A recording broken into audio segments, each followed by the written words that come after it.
13 లక్షల కోట్ల రూపాయల అప్పులున్నాయి. ఇంకో పక్క ఎక్కడ చూసినా రౌడీజం ఇష్టానుసారంగా పెరిగిపోయింది. తమ్ముడు ఎవరు? ఉత్సాహం ఎక్కువైపోయింది. 2 నిమిషాలు వెయిట్ చేయండి, మళ్ళీ అందరం కలిసి ఎగరదాం. డ్రమ్ములు వాయించచ్చు, బ్యాండ్ వాయించచ్చు, అదే మరి అందరం కలిసి ఇచ్చేద్దాం. ఇక్కడ నేను మిమ్మల్ని అందరినీ ఒకటే కోరుతున్నా, అర్థం చేసుకోమని. ఈరోజు మేము ఇక్కడికి వచ్చామంటే నేను కానీ పవన్ కళ్యాణ్ గారు కానీ, పవన్ కళ్యాణ్కి అయితే ఒకే ఆలోచన, ఈ రాష్ట్రం బాగుండాలి,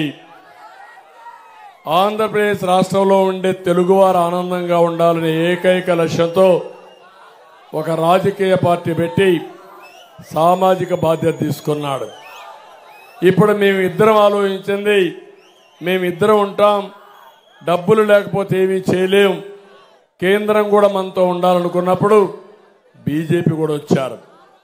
మళ్ళా నరేంద్ర మోడీ ప్రధానమంత్రి అవుతారు. అయినప్పుడు ఈ రాష్ట్రానికి నిధులు అవసరం, రెండో పక్కన మనకు పనులు అవసరం. అలాంటప్పుడు కేంద్రం కూడా మన పక్కనుంటే, ఇంకా నా తెలివితేటలు కూడా ఉపయోగించుకుంటే, మీరు ఎక్కడ పెట్టినా నన్ను చూస్తున్న ఏపీ అభివృద్ధికి నన్ను ఒక డ్రైవర్గా పెట్టి, బస్సులు పెట్టి డ్రైవర్గా చిత్రీకరిస్తూ, ఎక్కడ పోయినా చూపిస్తూ నాకు సహకారం ఇస్తున్నారు. అనుభవం ఉంది, చేసిన చరిత్ర ఉంది, మళ్ళీ చేసే సత్తా ఉంది, చేసి నిరూపిస్తానని మీ అందరికీ హామీ ఇస్తున్నా. అందుకే మా కలయిక 3 రాజకీయ పార్టీలు కలిసి మేము మీ ముందుకు వచ్చాం. 3 పార్టీలకు కూడా 3 జెండాలు ఉన్నాయి, కానీ మా అజెండా ఒకే ఒక అజెండా. ఆ అజెండా సంక్షేమం, అభివృద్ధి, ప్రజాస్వామ్య పరిరక్షణ. ఇక్కడ ఎంఆర్పిఎస్ ఉంది, ఎక్కడ పోయినా ఎంఆర్పిఎస్ కార్యకర్తలు ఈ 3 పార్టీలతో సమానంగా జెండాలు పట్టుకుని మేము సైతం అని చెప్పి ముందుకు వచ్చారు. వారికి కూడా మనస్ఫూర్తిగా నా అభినందనలు. 96లో నేనే ఏబిసిడి కేటగరైజేషన్ పెట్టాను, దానివల్ల మీరు బాగుపడ్డారు.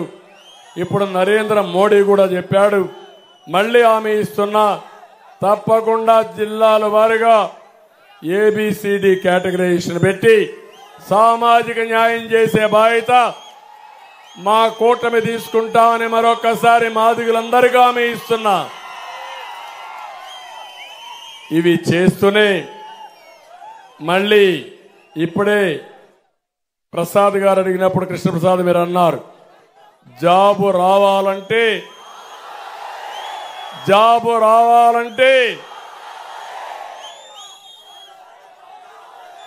నమ్మకం ఉంది, అంతేనా మీకు అందరికీ? అందుకే నేను కూడా ఒక నిర్దిష్టమైన కార్యక్రమంతో మీ దగ్గరికి వస్తున్నా. మొట్టమొదట నేను ఇష్టపడే మా ఆడబిడ్డలు. నా జీవితంలో ఎప్పుడు కూడా ఆడబిడ్డలను అన్ని విషయాల్లో ఒక స్ఫూర్తిదాయకంగా తీసుకున్నాను. నేను ఒకే ఒక విషయం ఆలోచించాను.